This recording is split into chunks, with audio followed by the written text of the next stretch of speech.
Bonjour, aujourd'hui je vais énoncer quelques exercices pour faire travailler votre mémoire. Tout au long de votre vie, votre mémoire doit être travaillée. Quand vous êtes enfant, quand vous allez à l'école, la mémoire travaille tout le temps. Quand vous êtes étudiant, vous êtes obligé aussi d'apprendre vos cours, vous prenez des notes, vous tapez sur l'ordinateur. Même à l'âge adulte, quand vous travaillez en bureau, au travail, vous lisez des mails, vous énoncez des choses que vous avez apprises, vous faites des réunions, vous devez vous souvenir. Deux choses, vous avez une activité intellectuelle qui est tout le temps sollicitée.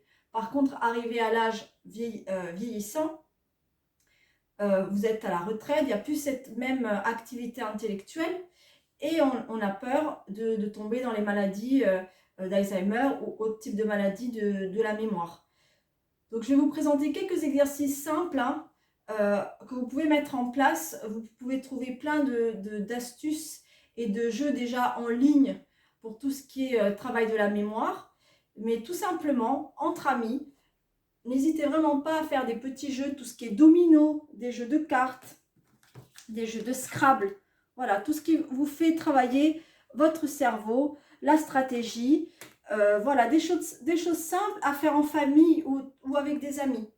Aussi, vous trouvez aussi dans les librairies des petits livres comme ça, de mémoire, gym mémoire, c'est la gymnastique à travers différents types de jeux.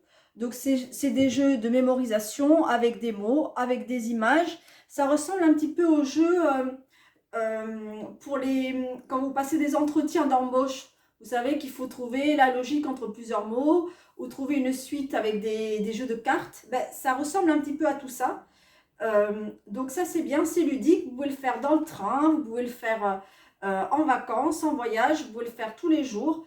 Et ça vous trouvez bien sûr toutes les versions en ligne, mais si vous voulez vraiment une version papier, vous trouvez ça un petit peu partout. Les mots croisés aussi, les sudoku, tout ce que vous pouvez trouver chez votre marchand de presse ou en ligne toujours.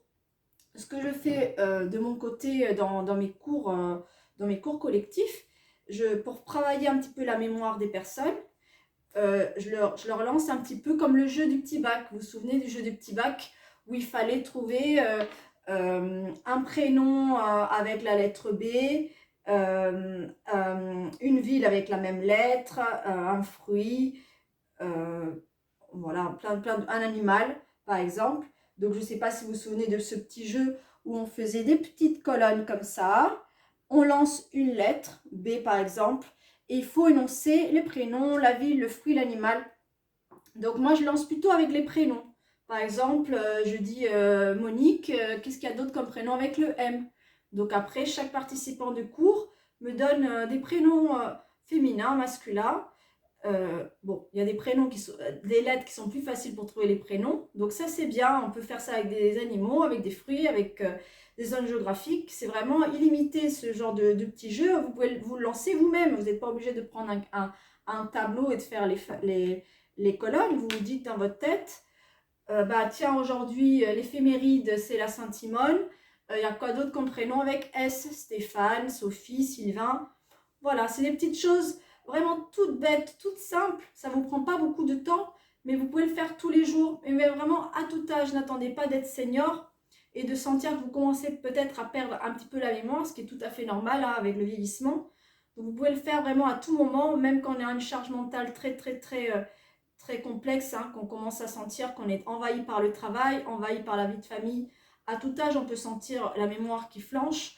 Donc si vous voulez vraiment travailler sur ça, c'est vraiment des choses toutes simples. Vous pouvez faire des jeux comme ça, comme je vous ai montré. Sinon, vous trouvez en ligne beaucoup d'idées de jeux. Même en ligne, vous pouvez jouer directement.